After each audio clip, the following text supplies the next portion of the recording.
नमस्कार, स्वागत है आपका न्यूज टाइम्स के इस बुलेटिन में। मैं हूं रूही और आइए सबसे पहले नजर डालते हैं आज के मुख्य समाचारों पर। परमिट और पार्किंग के मुद्दे पर विधायक बन्ना गुप्ता के नेतृत्व में टेम्पो चालकों की निकली विशाल रैली।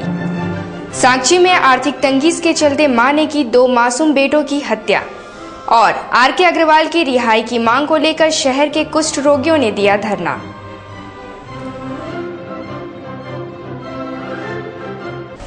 अब खबरें विस्तार से। परमिट और पार्किंग के मुद्दे पर शिक्षित बेरोजगार टेम्पो चालक संघ के संरक्षक एवं कांग्रेस विधायक बन्ना गुप्ता के नेतृत्व में टेम्पो चालकों की सांची आम बगान मैदान से डीसी कार्यालय तक विशाल रैली निकाली गई। चिलचिलाती धूप और उमस भरी गर्मी के बावजूद रैली और प्रदर्शन में हजारों की संख्या में टेम्पो चालक शामिल थे। टेम्पो चालकों के आंदोलन के चलते शहर में करीब 4 घंटे तक टेम्पो का परिचालन ठप रहा। अपने संबोधन में विधायक बन्ना गुप्ता ने टेम्पो चालकों की ताकत का एहसास कराते हुए कहा कि शहर की यातायात व्यवस्था को चुस्त दुरुस्त बनाने में टेम्पो चालकों की अहम भूमिका है। बावजूद इसके टेम्पो चालकों को परमिट और नो पार्किंग जोन के नाम पर परेशान किया जा रहा है। टेम्पो चालकों के साथ किसी प्रकार के अन्याय को वे हरगिज बर्दाश्त नहीं करेंगे। उन्होंने जिला और पुलिस प्रशासन से टेम्पो चालकों को पुराने परमिट के आधार पर नया परमिट निर्गत करने एवं साक्षी गोलचक्कर पर यात्रियों के चढ़ाने और उतारने की व्यवस्था सुनिश्चित करने की मांग की है। डीसी के पास, एसपी के पास जाएंगे और जाकर अपनी बातों को रखेंगे। उनको ये जरूर बताएंगे जमशेदपुर का टेम्पो चालक के ऊपर जो जुल्म हो रहा है वो जुल्म तत्काल रोक दिया जाए और जो परमिट की समस्या है और जो पार्किंग की समस्या है उन समस्याओं को लेकर हम लोग आज डीसी ऑफिस में शांतिपूर्वक तरीके से ज्ञापन देने के लिए चल रहे हैं। साथियों, दोस्तों, जब हम लोगों को जरूरत पड़ेगी लड़ने की तो ये लड़ाई का हम आज पहला दिन मानते हैं और ये हम संकल्प करने आए हैं। इसलिए संकल्प करने आए हैं, प्रशासन को बताने के लिए आए हैं कि ये टेम्पो चालक अभी बहुत थोड़े मात्रा में आपके पास आए हैं। ऐसा नहीं हो कि टेम्पो चालक साथियों को हम लोग ये निर्देश दे दें कि 1 सप्ताह 10 दिन टेम्पो बंद कर दो और सारा जमशेदपुर का व्यवस्था ठप हो जाए। लेकिन हम ये नहीं चाहते हैं कि हम कोई भी ऐसा निर्णय करें, लेकिन ये जरूर हम बताना चाहते हैं कि यदि आपने 3 तलाक मारी है तो उस बात को हम बर्दाश्त कर रहे हैं। लेकिन यदि आप हमारे पेट पर मारी जाएगी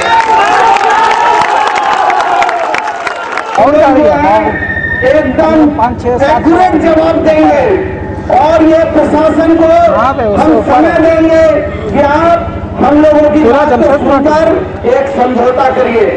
टेम्पो चालक, जमशेदपुर का टेम्पो चालक को आप सरायकेला और कोटका पटंगा का परमिट दीजिएगा, ये चलने वाला नहीं है। आपके पास इतनी कुव्वत है क्या? यदि 10 दिन हम लोग बंद कर देंगे तो जमशेदपुर की जनता को आप ले जाने का ताकत रखते हैं क्या? आपकी हैसियत नहीं है वैसे बस्ती तो चालकों को छेड़ रहे हैं। हम शांति से जीना चाहते हैं, शांति से खाना चाहते हैं और हम आपको छेड़ना नहीं चाहते हैं। लेकिन यदि आप छोड़िएगा तो हम आपको छोड़ना नहीं चाहते हैं। कि शहर में जो परमिट की व्यवस्था साक्षी गोलंबर को मुख्य मांग कर 16 किलोमीटर की परिधि में किया जाता था, उसमें हेरफेर किया जा रहा है और उसको गरीब टेम्पो चालक को कहीं पार्टी का, कहीं सरायकेला का, कहीं हल्दी पोखर का, कहीं पुटका का दे दिया जा रहा है, जिसके चलते अव्यवस्था का माहौल है। रजिस्ट्रेशन यहाँ करते हैं और परमिट वहाँ दे देते हैं। तो वो मांग थी, एक जो पुराने परमिट के आधार पर नया परमिट दिया जाए वो मांग है। दूसरा है कि साक्षी गोलचक्कर में चालकों को जगह दिया जाए कि ताकि वो अपना जो है सवारी उतार सके, वो मांग है। और कोलाहन में परिवहन कार्यालय खोला जाए। ऐसे सांची लुका रोड निवासी शमा परवीन नामक महिला ने बीती रात अपने 2 मासूम बेटों शमीम 2 वर्ष और साकिब 5 वर्ष की गला दबाकर हत्या कर दी। हत्या का कारण गरीबी बताई जाती है। पुत्रों की हत्या करने के आरोप में शमा परवीन को गिरफ्तार कर लिया गया है। बताते हैं कि उक्त महिला पति मोहम्मद साबिर और 2 बेटों के साथ भाड़े के मकान में रहती थी। पति के बेरोजगार रहने के कारण उसकी आर्थिक स्थिति काफी खराब थी। सिटी एसपी कार्तिक यश ने घटना के बारे में जानकारी देते हुए कहा कि आर्थिक तंगी के चलते उक्त महिला को यह कदम उठाना पड़ा। हॉर्स ट्रेडिंग मामले में फंसे समाजसेवी एवं सिंहभूम चैम्बर के अध्यक्ष राजकुमार अग्रवाल की रिहाई की मांग को लेकर शहर के विभिन्न आश्रमों में रहने वाले कुष्ठ रोगियों ने आज डीसी कार्यालय पर धरना दिया। महिला कुष्ठ रोगी रेशमी कुमारी ने कहा कि आर.के. अग्रवाल के प्रयास और सहयोग का नतीजा है कि हम कुष्ठ रोगियों के लिए घर, पीने के लिए पानी और बच्चों के लिए स्कूल की व्यवस्था हुई है। राज्य सरकार को आर.के. अग्रवाल जैसे गरीबों के मसीहा को अविलंब रिहा करना चाहिए।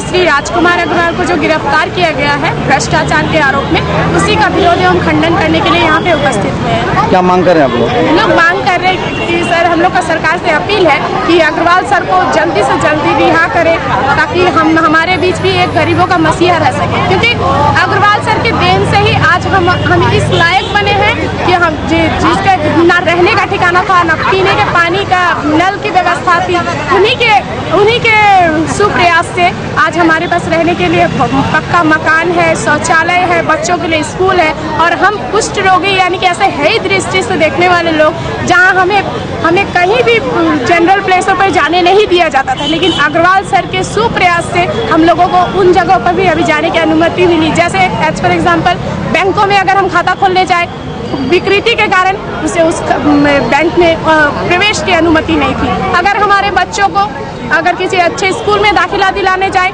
तो वहाँ पे भी रोक लगता था। विकृतियों को देख के लोगों में भावना रहती थी कहीं इनकी विकृति हम में ना आ जाए।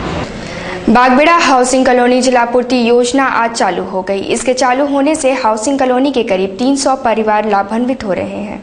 बागबेड़ा के मुखिया राजकुमार ने कहा कि पंचायत प्रतिनिधियों और विभागीय पदाधिकारियों की मौजूदगी में बागबेड़ा हाउसिंग कॉलोनी जलापूर्ति योजना आज प्रारंभ हुई।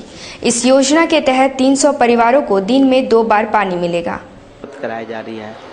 अभी 2 टाइम पानी चल रहा है, जिसमें एक टाइम तो है जो पुराना जो कनेक्शनधारी है उनको दिया जा रहा है, और एक समय जो है नए कनेक्शनधारी को दिया जा रहा है। क्या पुराना कनेक्शनधारियों को भी चालू रहेगा? अभी कुछ समय तक उसके लिए टाइम फिक्स किया गया है।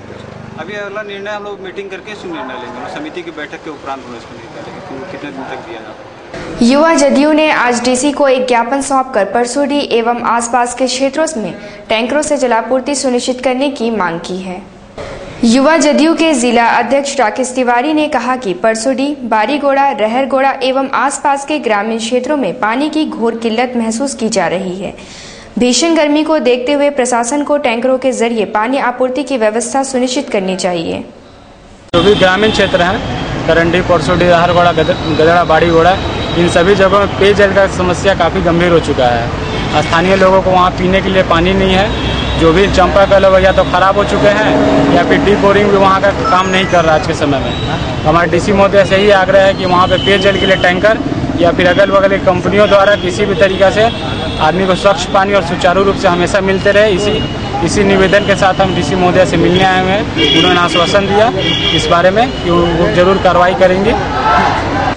नियोजन की मांग को लेकर पिछले 4 दिनों से अनशन पर बैठे टिस्को निबंधित श्रमिक संघ के लोगों ने आजसू नेता चंद्रगुप्त सिंह के नेतृत्व में आज Tata steel general office gate पर धरना दिया। चंद्रगुप्त सिंह ने कहा कि टाटा स्टील प्रबंधन कंपनी में कार्यरत ठेका श्रमिकों को वेतन पर रखने की बात कर रही है, जबकि उसे वर्षों कंपनी में सेवा करने वाले कर्मचारियों के पुत्रों को नियोजित करने का प्रयास करना चाहिए। उन्होंने कहा कि इस मुद्दे पर वे टाटा स्टील के निबंधित कर्मचारी पुत्रों के साथ हैं।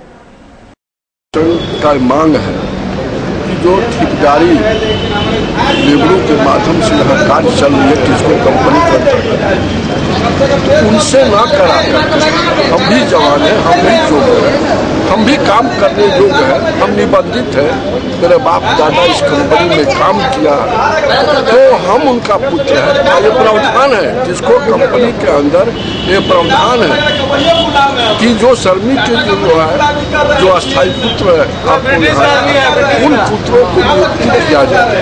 तो ठेकेदार के लेबर आपको मंगा के काम करते हैं। हम जो है हमारे बाप दादा के समय से ये कंपनी जो है खड़ा हुई। और एग्जाम कब तक रहेगा आपका? एग्जाम हम लोग मैंने जब तक हम लोग को डिमांड मांग नहीं होगा, अनिश्चितकालीन जाम। परसोडी सोपोडेरा निवासी बिच्छू मुखी नामक व्यक्ति को उसकी पत्नी नीता मुखी ने धारा 360 के तहत जेल भिजवा दिया। बिच्छू मुखी का दोष सिर्फ इतना था कि करीब 1 साल तक गैर मर्द के साथ रही पत्नी नीता मुखी को उसने स्वीकार करने से इनकार कर दिया। इस सिलसिले में आज एसएसपी से मिलने आए बिच्छू मुखी के भाई संजय मुखी ने घटना के बारे में जानकारी देते हुए कहा कि उसका भाई निर्दोष है। पुलिस प्रशासन को मामले की जांच कर उसे रिहा करना चाहिए। मेरे भाई है पिंचू मुखी, उसकी पत्नी जो है पिछले साल एक लड़के के साथ तो किसी गलत अफेयर करे घर से निकल गई। 1 साल बाद आके उसे जबरन बोल रही है कि मुझको एक्सेप्ट करना पड़ेगा पत्नी के रूप में फिर से। उसके इनकार करने पे उसके घर वाले कुछ मिल के, घर वाले और उसके मामा के कुछ संगत मित्र सब मिल के मेरे भाई को जो है 307 के भाप मर्डर के तहत उसको जेल भिजवा दिया गया। तो बस हम लोग इसीलिए डीसी एसपी साहब के पास आए। कितना दिन पहले आपके भाई का शादी हुआ था? ये 20 तारीख का केस है सर, 20 तारीख को चालान किया गया। शादी 2004 में हुआ था ना? शादी 2004 में हुआ था। और दूसरे लड़का के साथ बात की? हाँ। कहाँ शादी हुआ था? रायरंगपुर चिड़ोकोसी में। और रायरंगपुर से आके यहाँ केस किए? नहीं, वो यहीं पे आके अभी मामा घर में है, यहीं से केस किए। क्या नाम है आपका भाई का और भाभी का क्या नाम है? भाई का नाम है पिंचू मुखी और भाभी का नाम है नीता मुखी। सिख समाज के लोगों ने आज नए एसएसपी रिचर्ड लकड़ा को आज उनके कार्यालय कक्ष में बुके भेंट कर उनका स्वागत किया। इस मौके पर सिख समाज के दर्जनों वरिष्ठ लोग मौजूद थे। केंद्रीय गुरुद्वारा प्रबंधक कमेटी के अध्यक्ष इंद्रजीत सिंह ने कहा कि पुलिस प्रशासन का सिख समाज हर संभव सहयोग करेगा। मिलकर उनका स्वागत करने के लिए हम सभी यहाँ पर पहुँचे हुए हैं। कोल्हान के पूर्वी और पश्चिमी सिंहभूम के जितने गुरुद्वारा उनकी तरफ से हम हमारे नए एसएसपी रिचर्ड लकड़ा जी का स्वागत करते हैं और सिख समाज की ओर से उन्हें पूरा भरोसा देते हैं कि सिख समाज प्रशासन का हर तरह सुख दुख में सहयोग करेगा। हम उनसे सहयोग लेंगे भी और उनको पूरी तरह से। 25 मई को जेएससीए के होने वाले चुनाव में अध्यक्ष पद के प्रत्याशी प्रवीण कुमार ने चुनाव संचालन कमेटी पर चुनावी प्रक्रिया में पक्षपात करने का आरोप लगाया है। इस सिलसिले में आज आपत्ति दर्ज कराने आए आईपीएस अधिकारी प्रवीण कुमार ने कहा कि चुनाव कमेटी जेएससीए के सदस्यों का नाम और हुलिया की सही जानकारी न देकर उनके साथ भेदभाव कर रही है। मेंबर्स लिस्ट नहीं है जिसमें एड्रेसेस भी हों, बट ये विडंबना है कि एक तरफ उनकी जवाबदेही है कि उन्हें सारे notices and along with all papers सभी बोनाफाइड मेंबर्स को एड्रेसेस पे भेजना है। तो वो अगर उनके पास एड्रेस है ही नहीं तो वो भेज कैसे सकते हैं? तो हम लोगों ने आज फिर अप्रोच किया है रिटर्निंग ऑफिसर को। This is the prime duty of returning officer to see that free and fair तरीके से एजीएम भी हो और एजीएम के दौरान इलेक्शन भी हो। फिर दूसरा इलेक्शन 25 मई को है which is Saturday, which is objectionable, वो वर्किंग डे है। तो और 9 क्लियर डेज नोटिस होता है, मतलब जिस दिन मुझे सारे पेपर्स मिल गए, नोटिस मिल गया, उसके 9 दिन बाद इलेक्शन होना चाहिए। तो we have requested for extension of the dates of the election and AGM. So we'll see how he's reacting.